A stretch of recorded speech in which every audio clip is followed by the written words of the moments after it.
السلام علیکم۔ آج ہم ذرا ابرار کے ساتھ چلتے ہیں جاپان کے سفر پر۔ ان کے YouTube channel wild lens by Abrar کی ایک ویڈیو ہے جو ان کے موٹر سائیکل ٹور کا پہلا دن دکھاتی ہے۔ جی بالکل، ابرار اس سفر کا کافی عرصے سے انتظار کر رہے تھے۔ ہاں، اور پلان تھا ٹوکیو سے جنوب کی طرف جانے کا، ناگاساکی اور اوکیناوا تک۔ جی، تو یہ ویڈیو جو ہے یہ ٹوکیو سے شروع ہونے والے سفر کے بالکل ابتدائی حصے پر فوکس کرتی ہے۔ تو آج کی گفتگو کا مقصد کیا ہے؟ مطلب ہم کیا سمجھنے کی کوشش کر رہے ہیں؟ آج ہم بات کر رہے ہیں اسی پہلے دن کے تجربات کی، ان کے کیا احساسات تھے، کیا منصوبہ بندی تھی، مشکلات کیا پیش آئیں اور کیا نئی چیزیں دیکھی انہوں نے۔ سفر کا دورانیہ تو انہوں نے کہا تھا کہ پکا نہیں ہے۔ جی نہیں، وہ غیر یقینی تھا۔ ابرار نے یہی کہا کہ جیسے جیسے دلچسپی بڑھے گی، جہاں جہاں مزہ آئے گا اس حساب سے آگے بڑھیں گے۔ اور سفر کے لیے بائک بھی اپنی نہیں تھی؟ نہیں، انہوں نے اپنے دوست عارف کی ہونڈا NC750 استعمال کی، اس کو نام بھی دیا تھا عارف کی رینجلی۔ اچھا، اور سامان؟ کیمپنگ گیئر، لیپ ٹاپ، کپڑے، سب کچھ اسی پر تھا؟ جی، سارا سامان اسی پہ لدا ہوا تھا۔ دیکھ کر ہی لگتا تھا کہ لمبے سفر کی تیاری ہے۔ اور سفر شروع کرتے وقت تھوڑے نروس بھی تھے؟ ہاں، انہوں نے خود بتایا کہ شروع میں تھوڑی گھبراہٹ ہوتی ہے اکثر، یہ ان کے لیے عام بات ہے۔ انہوں نے جاپان کے سفر کا موازنہ بھی کیا ہے شاید وسطی ایشیا سے؟ جی کیا ہے، کہا کہ جاپان میں کچھ چیزیں آسان ہیں، جیسے سڑکیں بہتر ہیں، کھانے پینے کی فکر کم ہے، اور وہ موٹر سائیکل خراب ہونے کا چانس بھی کم۔ لیکن پھر بھی کچھ چیلنجز تو ہوں گے؟ بالکل، کچھ منفرد چیلنجز تھے، خاص طور پر ایک چیز جو فوراً سامنے آئی۔ وہ کیا تھی؟ ہائی وے ٹولز کا خرچہ۔ ہاں، وہ تو بہت زیادہ تھا۔ کتنا بتا رہے تھے وہ؟ کوئی 25 ین فی کلومیٹر؟ جی، جو پاکستانی تقریباً 50 روپے بنتے ہیں، بہت زیادہ ہی۔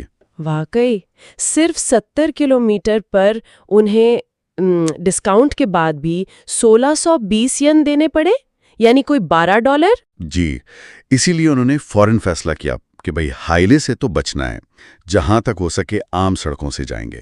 تو پھر وہ ہائی وے سے اتر گئے گوپومبا کے قریب دیہاتی علاقوں میں۔ جی، اور وہیں سے اصل میں سفر کا کہہ لیں مزہ شروع ہوا۔ مناظر بدل گئے ہوں گے پھر؟ بالکل، خوبصورت سڑکیں، گھماؤ والی، ہرے بھرے پہاڑ، درختوں کے جھنڈ، وہ والا جاپان جو شاید وہ ڈھونڈ رہے تھے۔ اور پھر جاپان کی وہ مشہور چیز کنوینئنس سٹورز۔ ہاں، ان کا تجربہ تو لازمی تھا۔ ابرار نے بتایا کہ وہ تو ہر جگہ ہیں۔ اور ان میں سب کچھ مل جاتا ہے سستے میں؟ جی، ناشتہ، لنچ، ڈنر، سب کچھ۔ انہوں نے خود وہاں سے کافی لی، سینڈوچ لیا، ایک چاکلیٹ بریڈ بھی۔ اچھا، کتنا خرچہ آیا ہے سب پر؟ کوئی 750 ین، یعنی تقریباً $5 مسافروں کے لیے تو یہ بہت بڑی سہولت ہے۔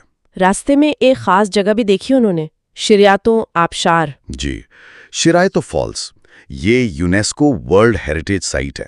وہاں رش نہیں ملا انہیں؟ وہ بتا رہے تھے دیر سے پہنچے تھے۔ ہاں، دیر سے پہنچنے کا فائدہ ہوا کہ لوگ کم تھے، تو سکون سے وہ جگہ دیکھی۔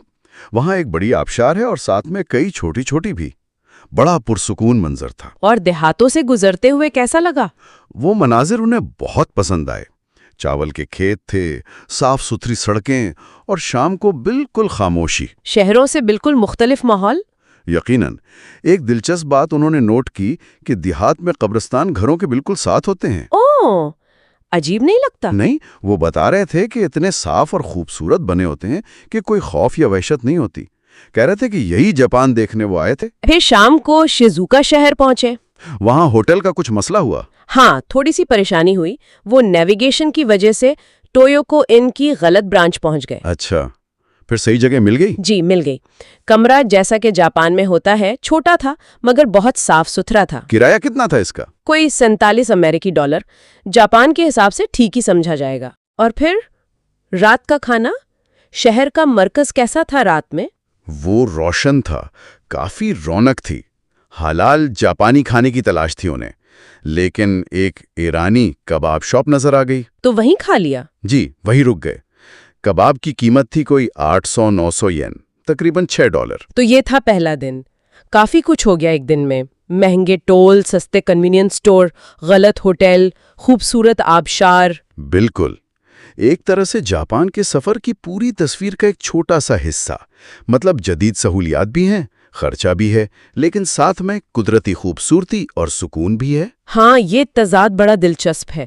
ایک طرف پرسکون جلدی سو جانے والے گاؤں، اور دوسری طرف رات بھر جاگتے روشن شہر۔